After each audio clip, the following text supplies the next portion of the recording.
Okay, we are in chapter 3, section 2 of Derech HaShem, paragraph number 7.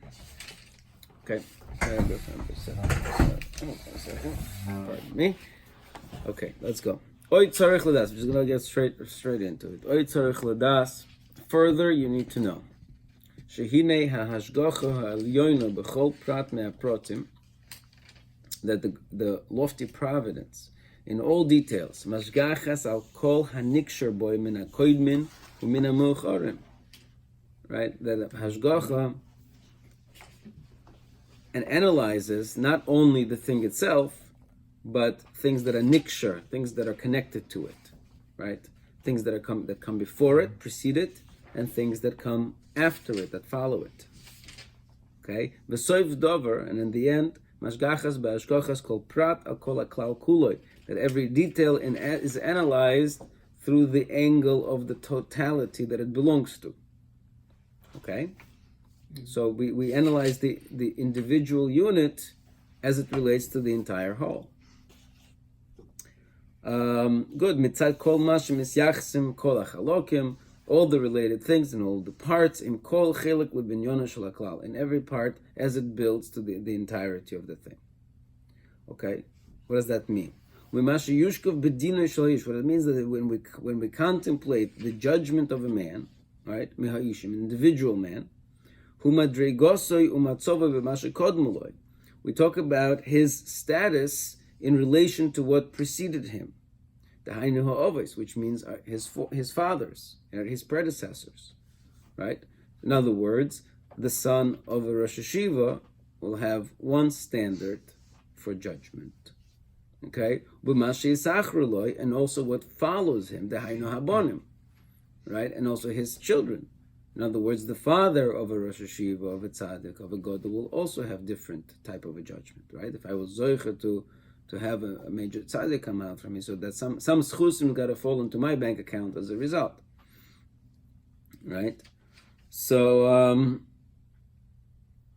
that's Haboni, Umashi Imoy. And also, how do I compare in relative to the people that are around me? The Hainu B'nei Hadar. That means my generation, right? My general connection to the entire current, my current zeitgeist, the spirit of the time, so to speak. Or B'nei Ha'ira, my people, my town. Or B'nei Ha'chevra, my community.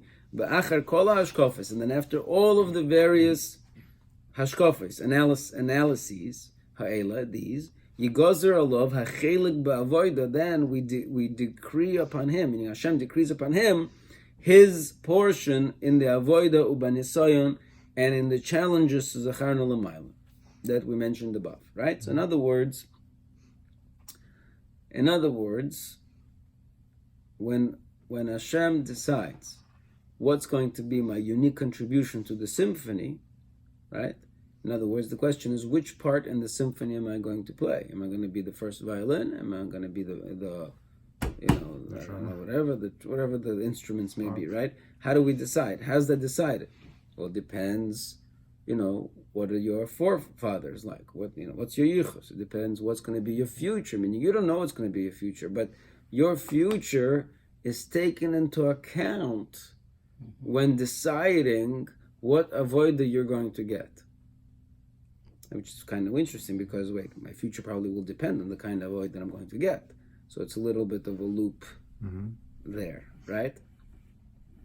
But and then you're also b'nei doira. You're again. So if there's already in your generation, somebody's going to take the role of the Rosh Hashiva. Somebody's going to take the role of the Gadol Adar. Somebody's going to take the role of I should say Gadol Adar. Gadol Adar maybe is that could be anybody. Maybe there's a Lamed Bot Tzaddikim. Maybe he's a shoemaker. On some street corner. And he's maybe the Gadol Adar and just nobody knows about him, right? In terms of Hashem's cheshbonos. But somebody's going to be the Rebbe, and somebody's going to be a janitor, and somebody's going to be a bus driver, and somebody is going to be a barber, and each one of those people will have a different chelik in avodas Hashem, right? Mm-hmm. So which set of cards are you going to get will depend on, okay, let's see, there are 1,000 people in this generation. Okay, so who's going to be best suited for which role? And it's distinct, it's going to be distributed based on the 1,000 people that are available in this generation, right? Good. So v'yutin loy hamasa la'avoid l'fanav yisbarach, and then his burden with which he's going to serve before Hashem is given to him. Parentheses v'ulam hinuch haroya. However, you see, shezeu rak be'inyan hadin shelo olam hazeh. That's what we're talking about now. Is in regarding to the judgment in this world, right? Meaning when Hashem judges a person in this world, what is he going to be? What does it mean to be judging for this world? This is what we said, that only the portion of his service is being judged. To what portion am I going to be zoicha? Right? Understand that? Meaning, let's say if somebody is his portion is to be a rebbe in the yeshiva, right? Mm-hmm. So that he's automatically put into a position. No, let's put it this way: like in every company, there's back office and there's front office, right? So clearly, the front office people have a greater career advancement opportunities than your back office people, right? So in Avodas Hashem, there's a front office and there's a back office, right? So in the front office, there, let's say the Rosh Hashivas and the which we call the Rebbeim. They're in the front office. They have greater opportunities for advancement. Why do they have greater opportunities for advancement? Because they're constantly doing spiritual things. Their whole chelik is to be involved in spiritual things. Now, that doesn't mean they have their own nisoyin. They have nisoyin that I don't have. They have nisoyin that somebody else doesn't have. They have their own specific challenges that they have to be able to rise above. But at the end of the day, if they do rise above, they're the billionaires, so to speak, in this spiritual economy, right? They're the billionaires. Me, on the other hand, I'm doing my own thing. I go to work, I do my thing, and then occasionally I come to shul. I do my mitzvah here, I do my mitzvah there. So if I do that job perfectly, Hashem loves me more than he loves the Rosh Hashiva, because he's slacking and I'm not slacking, right? Let's say. But at the end of the day, his slacking, meaning he could have earned $100 billion spiritual dollars, and he only got 20 billion spiritual dollars. Me, on the other hand, I had only potential for 1 billion spiritual dollars, and I earned 1 billion spiritual dollars, but my potential wasn't the same, right?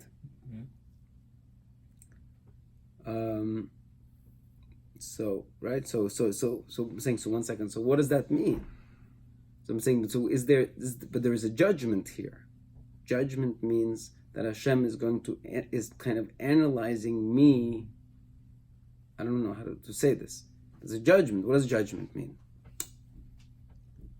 Judgment means let me measure your merits to your demerits, right? How well you've done according to what you could have done. Right. Like Aaron and Moshe. Aaron was as great as Moshe. Was Drush. How he was as great. Just he had full potential.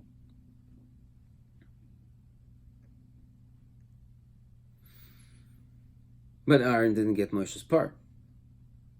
Right, but he got that. No, but the final decision was he was as great as Moshe. Okay. So the final judgment was he's as great as that one. Right. Even so, okay, but there's a judgment means there's an element of fault involved, and we seem to be talking before fault, because at the end of the day, somebody's going to be a janitor, somebody has to do, somebody has to be an accountant, somebody has to be a lawyer, and somebody has to be a Rosh Hashiva, right? So, I don't know. Okay. In other words, I'm not sure what the fault is, but in other words, you could be, a person could be working really, really hard, could be doing, A, B, C, D, E, F, G, got all the way to Y, but just because there's somebody else out there who, just able to got to Z, that person is going to get a totally different, setup. could be significantly much greater than my setup, even though I came very close. Okay. Yeah, but it's like Noah and the generations. He was great because he was in that time. Right. And he wasn't great because he was in that time. Right. Exactly right. Exactly right. Okay. Let's keep going. So that's right. So again, so the Hainu be'eze matzav yimotze b'olam hazeh. This judgment is in regards to what state he will be in this world. Shekifi oisoi hamatzav, that according to this state, kach yi'amasach sha'alov, this will be the burden that is upon him, the challenge that is upon him. Ach lo olam habo, however, in the future world, right, in the world to come, ein odom nidon elo lefi ma'asov. The person is only judged in accordance to his actions, to his deeds, to what his individual input, right, his bechira, his choice, his freedom of will, his contribution in this situation. And I'm not sure what that means. In accordance to the state that he was in. This is what the prophet says, Ben lo yisa ba'avoin ha'av, the son will not kind of be taken up by the sin of the father. So again, I'm not sure what that means. I am not sure what that means. If my father is the Rosh Yeshiva, right? So now I'm born to a more privileged spiritual, what's the word? Place in society, right? Now I was a slacker. I'm a slacker. I took things for granted because I was born in this, highly spiritual environment. So I took things for granted. I took the easy road, but I managed to be a Rebbe in the yeshiva through my father's connections, and I taught some Torah to people, and those people became great. Some of my students became great Rosh Yeshivas, because I told a good joke here and there, and then inspired them to learn, and they went on and became great people, and so now I got these chusim, right? But I put in, 35% effort. Mediocre. Right. And then I have this other guy, again, he was born, to a plumber, and he became a janitor, and he did his job perfectly. But at the end of the day, what did his life amount to? He didn't produce any Talmidei Chachomim, and he was cleaning the car garage, and I don't know, whatever. Right, but at the end of the day, who gets the greatest heart? That's my question. That's what I'm asking. So he's saying, No'elam habo, you're judged for, he says, again, what does he say? According to my actions. That's true, but kifi hamatzav she'yabo, in accordance to the state which we was in it. So this guy's actions just happen to be, by their nature, significantly more spiritual than this guy's. Right, but wouldn't it all come down to the same denominator, you would think? I don't know, and I don't think so. So my hunch tells me no.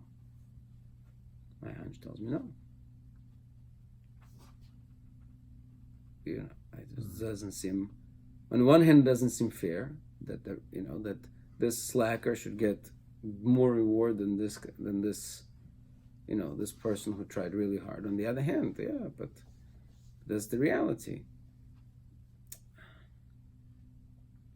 I mean, you can, again, like, spiritual economics, I think, is very similar to physical economics. So, right, you give somebody in company, somebody could be working really, really hard, is putting his heart and soul, but he just doesn't have it, just doesn't get the right, he's not, just doesn't have it. And then somebody seems to just like cruise along, but yet he cruises along to the top of the company, The right place at the right time. Right. It's more than just maybe it's whatever it is. He has a feeling for it. He has a sense of something. He has a certain soft skills that maybe this other person doesn't have.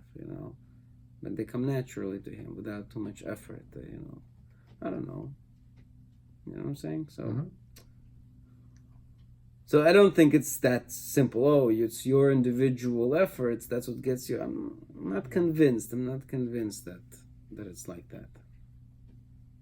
I'm not convinced. Plus, Korach. Let's go to Korach.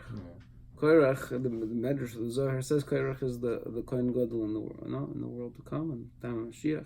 Tzaddik Atam Rifrach. What happened there? How does Korach get this special privilege? Right, we don't understand. No, those are Yeah, right. judgments. One right away, one passed away, one after a bunch of generations. I still have the sons of Noah in Tehillim. So obviously, some of his children, afterwards, Contributing to his. It's looking the wrong round, the way it's spread. Like, But he says that's not what he says. But in the end of the day, He says that's not what he says. He says, "No'elam haba, you're judged only on your merits." That means your children are not part of your merits. Your grandchildren, your great-grandchildren is not part of your merits. So why? Oh, wait, is that so? The only pasuk that he brought for us was "Bein lo yisa ba'avoin ha'av," that a son is not going to be taken up by the sins of the father. Okay, that I could hear, right? If my father is a sinner and I'm not, so okay, so why should I carry my father's burden? No, sin yes, but it's wholesome.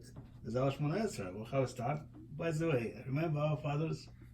So when it's good, it's good. Bad, no, bad doesn't work. So it's one way street. So what is he saying then? Also, you're not going to be like. So why do we learn this in a way that it's not gonna be brought down to the same denominator, the common denominator, but the scales are gonna be different? If everyone's gonna be judged according to their personal achievement. Okay. All right. Have you ever met a non-Jew who's more spiritual than a Jew? Figuratively, comparatively, yes. Of Yes. course. Now, who's going to get a bigger reward in the world to come? I'm sorry to disappoint you. The Jew probably is going to get a bigger reward. Why? That seems unfair. Right, but we'll zoom in into the Jewish picture, this Jewish side of the equation. Okay. Wouldn't you think that if the guy who was meant to earn $1 billion and bill spiritual dollar hit the bullseye, and the guy who earned 30% of his potential didn't really hit the bullseye?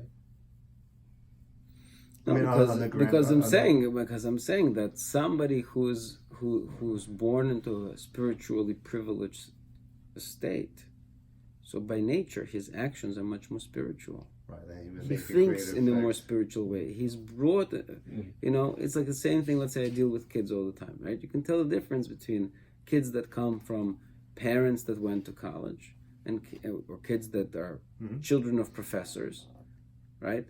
And then parents who didn't go to college. And you can have the kids of parents who never went to college who are trying to get this kid into a better life situation that they're in. This kid could be working very hard. He could be working much harder than the kid who comes from a family of professors, right? But the kid from a family of professors just he hears these abstract ideas and he's used to abstract thinking. He's used to a more spiritual way of life. And the other guy can't break out of his limitations because he's never been really introduced when he was a young kid. He never soaked it in. And so this guy with laziness accomplishes greater things. Right. So why wouldn't we count? I mean, we count the effort, that is true, but shouldn't we count the result too? And this guy with half of his effort produces greater things. He just knows how these things go. He produces greater accomplishments. No, I understand very well. So I don't. But it still doesn't connect. That's the question. Right, exactly. There's a difference. It's our judgment comparing to his judgment. He does it different ways. Like we actually want material. We want to see the final result compared to see like something. He knows the whole picture. He knows what the potential. He knows this again. It's Aaron and Moshe. Right. Listen, we're not trying to figure out how we understand what Hashem's judgment is. We want to know what the text in front of us is telling us. I think it's opposite. It's actually total effort. Like Right. if you put 100% effort, you're greater than the one who put 95% effort. Automatically. That's the way I understand it. I mean, because that's always been presented to everybody. So right, okay. So That's I'm not so I don't That's why the idea is very well implanted. I don't think so. And to me, that doesn't. It seems very foreign to me. It seems like I said, like just there's something to be said about spiritually privileged persons. Your chelik and your avoida. That initial judgment, which puts you into certain matzav, I think, and that allows you to.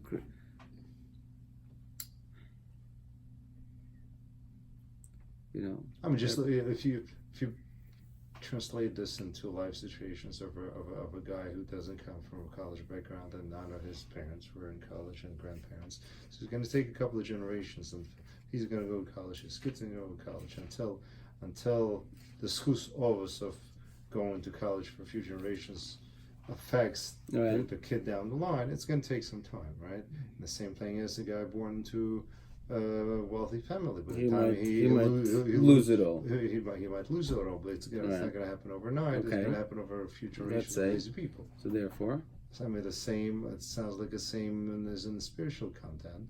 The son of Rosh Hashiva who's cruising at 30% of his capacity could very well end up with a kid who's cruising at 30% of his capacity, and so on, and eventually you're going to end up with could be right. So they could change their, could be. But again, I'm not sure what you're winning with that. I'm not sure what you're getting. I mean, no, I think it's kind of, I don't know. I think it's a step in the direction of bringing down the two ideas of a guy of first personal effort. But are we judging him solely on his effort? Or are we judging him on the reason? So there's two aspects to the first, the effort, second, the effect, right? The guy could be trying all he wants, but that's great. He's scoring 100% on the effort, but the effect is minimal. He learned elements. Excellent. Then on the other hand, the guy is doing 30% of capacity, but he's finished shots 14 times. Again, I mean, it sounds like it's a multi-dimensional judgment. It's not, one common denominator. There's many aspects to the common denominator. Right. So, therefore, I mean. So let's say you have a guy who is special needs kid, has a hard time. He, like you said, you finished Eilu Mitzias, and you have another person who, like you said, finished shots 14 times at half capacity. So who's gonna have greater reward in the world to come? I don't know what What? to count, but I mean, there's it's probably what? it's a complicated The guy model. with the learning disability gonna have bigger parties than the other one. And where? The one with the learning disability, he's gonna have much bigger party in the schools than the other guy. That's a guarantee. I don't think so. I think so. I don't know. I don't think so. Come on. Nobody believed he gonna achieve it. He finally did it. And I mean, it's very idealistic. Yeah, It's very idealistic. No, I can't but- big deal. So all your class did it. So like, I mean, we could, we'll all put on a show maybe. We'll Yeah, be yeah. like, okay, just first, but still, nice try, nice boy, good job, little boy. yeah. It's- But everybody gonna. that's not the same. When so guys finishes 14 shots 14 times, you're like, wow, what an amazing accomplishment. Wow, you'll be in awe. When a guy, understand? You'll be sincerely in awe of that accomplishment. And this guy kid's gonna be like, very nice. I'm so proud of you. But Which will sincerely swipe you off your feet? The one that the I ones that's objectively impressive, not the one that's subjectively impressive. I think the one with disability will impress me more. Because that's not have to wait 14 times for him to finish that. God, it's much longer Okay. time. Anyways, I just think it's less rosy than it appears. It's certainly less clear. Okay, so let's keep going. Let's see what else he's going to say. V'zeh, kehine im yizke odom shetiposik loy gdula v'oisher, that a person is zoiche, that he will be given greatness and riches. Hine bonov yivoldu ashirim, so his children will be born rich, right? physical richness. This is not spiritual economics. This is physical economics. Now, if there's no other great calamity that comes upon them, his children will also be rich, and he will be powerful people, important people. And so too in reward, in reverse. If a person is born into poverty, and unless he wins the lottery or some major changes will happen, he will remain pretty much in the same status, right? Okay, nimtza. So it's going to come out. So it's going to come out that the riches only were given to these sons only as a result that they were born to these parents. However, the true matter is such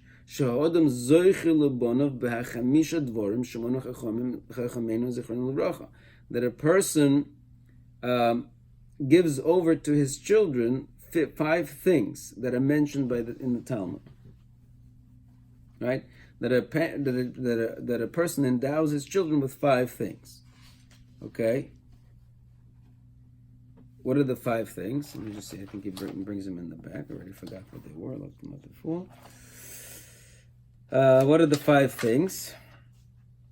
You want to guess what 5 things you pass on to your children? What number is this? What note is this? 30.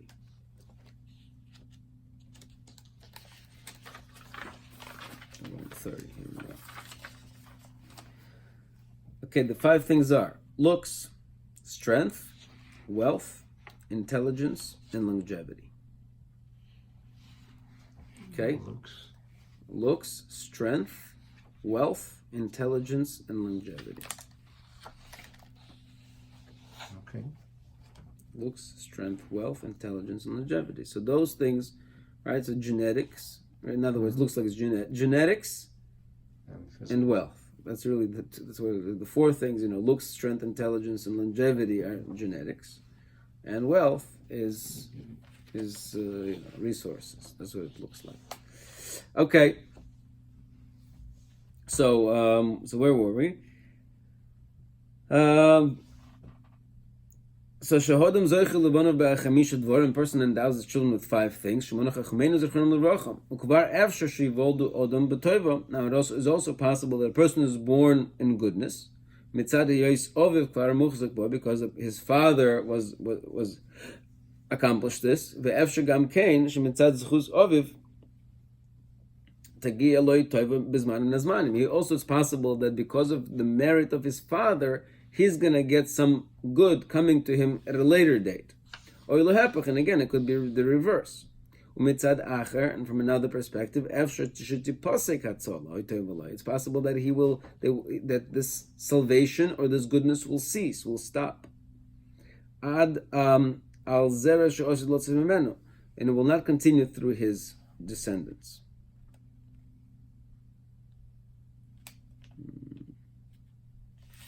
Okay. 1 second. Similarly, from the aspect of his place, or from his community. Not shitiposik, it doesn't mean over here that it will be ceased. Just the opposite. It will be paskind upon him, that they will decree upon him. Some goodness, or some negativity. That's it. I'm not sure. He just stopped abruptly and ends this paragraph. What happened here?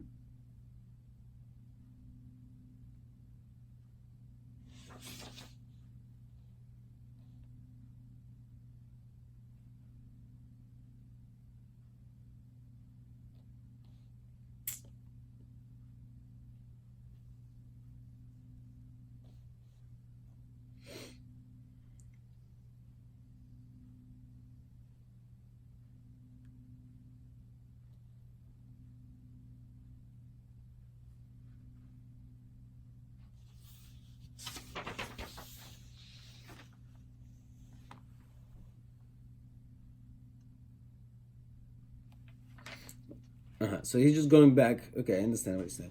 So he's just going back to what he said before. He's not explaining the Olam Haba. That he's leaving alone. So he's going back to this thing that so what he said before, that your situation in this world will depend A, on your parents, will depend B, on your children, will depend C, on your community of people around you.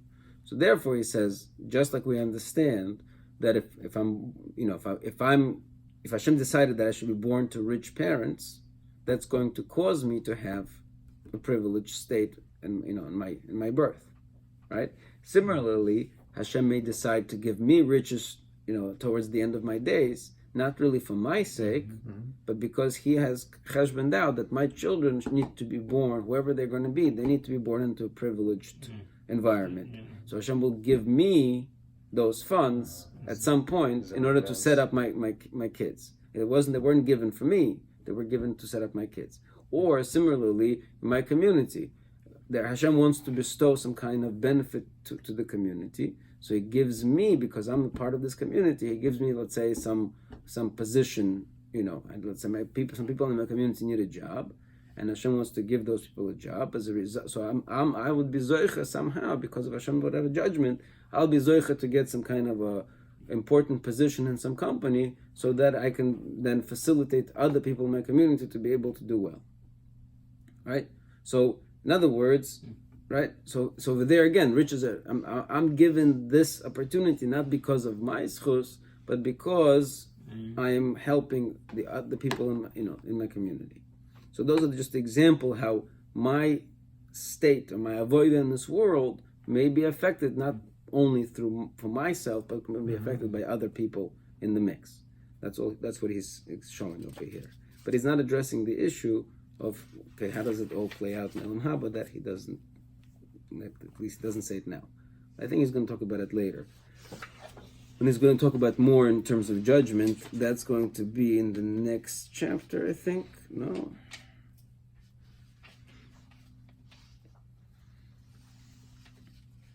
Yeah, in the chapter 5, he's going to talk about how this whole thing plays out. So I think over there he might come up. Okay, or maybe it's chapter 6, chapter 5 or chapter 6. I don't remember which. All right, next. Let's keep going. Good. Next, number 8. Number 8.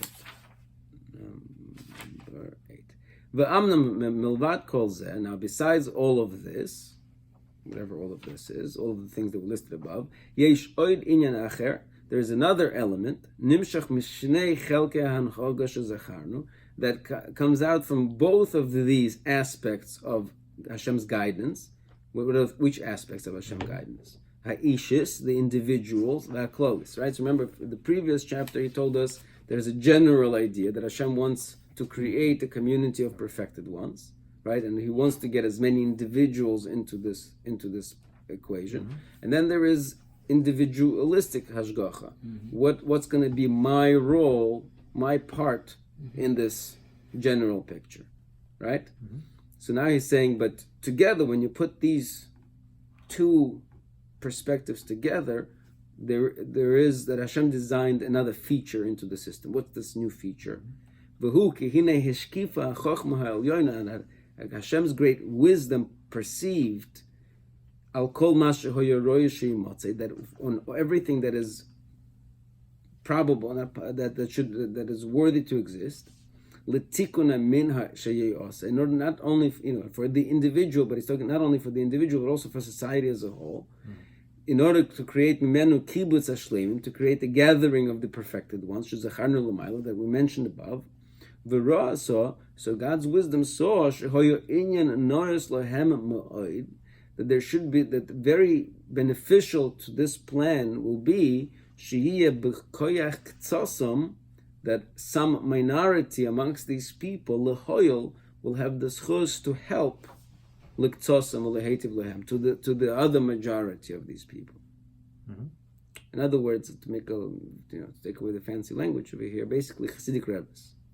Okay, that's Rav Nachman. This is what he's saying. Hashem created Rav Nachman. Okay, that for some reason, because Hashem wants to maximize the community of the perfected ones, and because He knows that people will be on different levels. There will be some people on the very low level, and there are some people who will be on the very high level. So therefore, Hashem basically designed another feature. He said, I'm going to give the people on the high level the ability to pull out by the payas the people on the low level. Mm-hmm. That's what he's saying, right? And so I am able. So in other words, this is how the two aspects of Hanaga combine. There's a general Hashem's desire that I want as many people in the community of the perfected ones, right? And then each individual person has a role to play.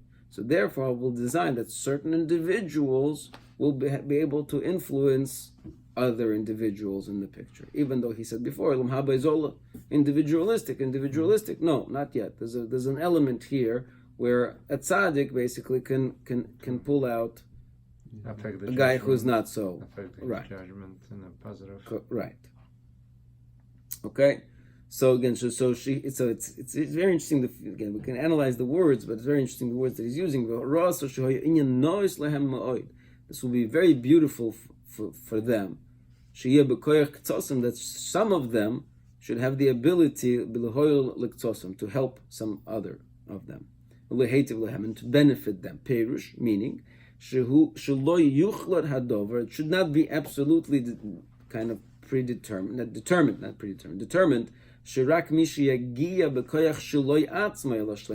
that only the one who is able to reach perfection through his own efforts and merits, that he can only be counted in those that will be in the world to come. That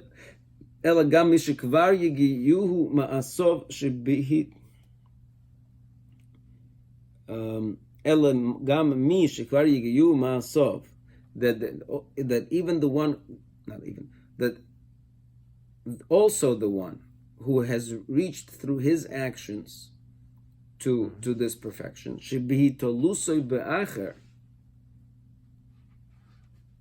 no, I'm not sure how to read that.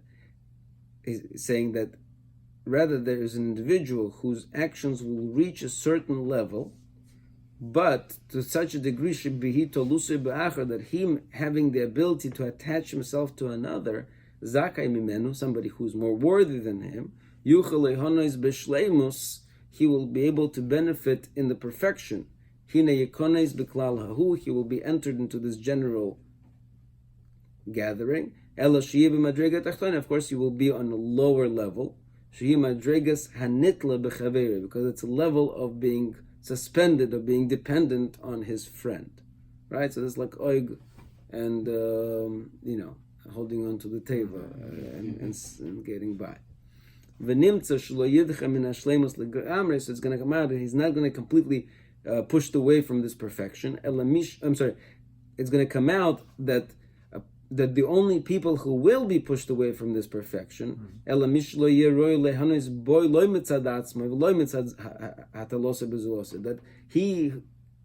the only person who's going to be pushed away from the gathering of the perfected ones is someone who didn't make it neither due to his own merits and neither due to his to his ability to hang himself on another, right? So this is really important. This is where the part it's really important to have a connection to holy, special people that our nation is blessed with. Important tzaddikim, tamidei chachomim. This is right. This is part of a mitzvah, right? The Torah says. The Torah says, when it says "Ledovka boy," you should attach yourself to God, right? And Rambam learns, like the Gemara says, is it possible to attach yourself to God? No, it's not possible. So what you do? Make business with Talmidei Chachamim, marry Talmidei Chachamim.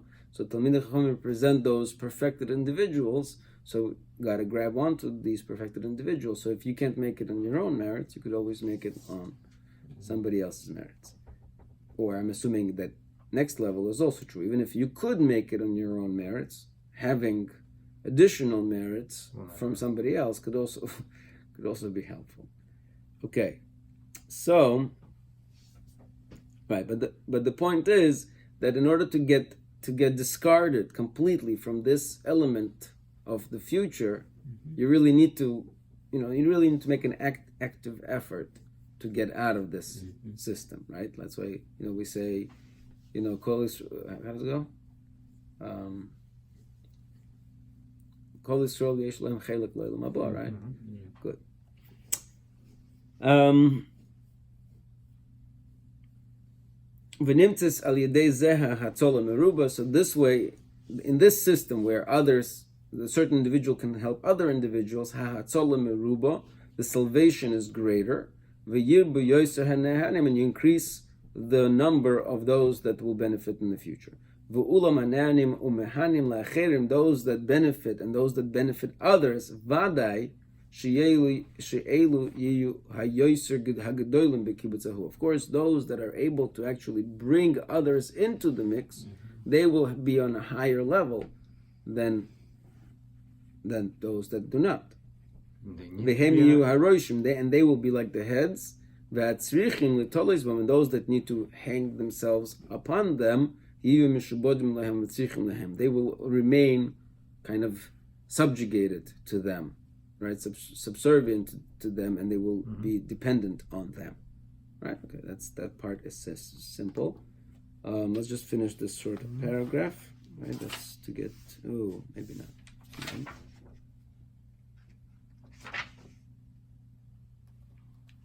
Okay, let's see. Let's just finish. And now this is, he says a beautiful thing right now. And so that this possibility should exist, right? This tikkun hagodol, what he calls the great rectification, should exist, that one person can help another person. Kosher mitchila es ha'ishim zeh in zeim zeh. HaKadosh Baruch Hu kind of intertwined people with each other. V'zeh inyan kol Yisroel arevim zeh lezeh. And this is what also the Mishnah says, that all Jews are arevim, right? They are dependent, or they're mixed, or they are co-signers for one another. Shezachru chachamim zichronim levracha ki hinei al yedei zeh, because through being arevim we find nimtzoyim miskashim ktsosim b'ktsosim, some of them are intertwined with some others. V'lo nifrodim ish le'atzmoi, and nobody is kind of in a separate individual island. Now, usually he's saying, when we say Kol Yisrael Arevim Zeh Lezeh, usually we take it that if you see a Jew doing something wrong, you're responsible to prevent him. And if you don't prevent him, what's going to happen? Well, you're going to share in some of his punishment, because you didn't take the... Why are you going to share? Not because he did something wrong. We usually take it, why are you going to share in his punishment? Because you could have prevented him and you didn't do it. Right? Kol Yisrael Arevim Zeh Lezeh, your job is to watch out for your brother. But he's saying, V'hinei midah tova tamid meruba. We know, we have a principle that a positive is always much stronger than the negative, right? The midah tova, the positive side of HaKadosh Baruch Hu is 500 times, whatever the Gemara says, stronger than the negative side. So therefore he's saying, if there is a concept of arevim zeh lezeh, there's a concept of one person being responsible for each other on the negative side, right? So if we are responsible for each other's averos, right? Kol shekain, so certainly we should be able to spill our merits toward one another. So Kol Yisrael Arevim Zeh Lezeh works in both directions. We don't usually think of it this way, but it's an important message. So not only, there's a negative kind of spillage, there's also a positive spillage, which our merits help one another. But then we just say that if you see somebody doing wrong, right, you get some of the punishment not because he's doing wrong, because he didn't stop it. That's right. That's the traditional understanding. Right. So that's the traditional understanding. He seems to be saying there's more than that. There is just, we are intertwined. We are by definition are intertwined. And so we are intertwined, and therefore, so his averos affect me, and his mitzvahs affect me, and vice versa, my averos affect him. Okay. And so that's nikshorim zeh v'zeh. We are intertwined. Okay, and this interconnectedness was created in order that we should be able to. We're like skalalaza. What do we call? We're like a team. We're like ties. If one makes it to the top, he can then rope in everybody else, because we're a tie. But if then one pulls, one really big guy pulls everybody down, then they just all fall down, right? Okay, shkoyach.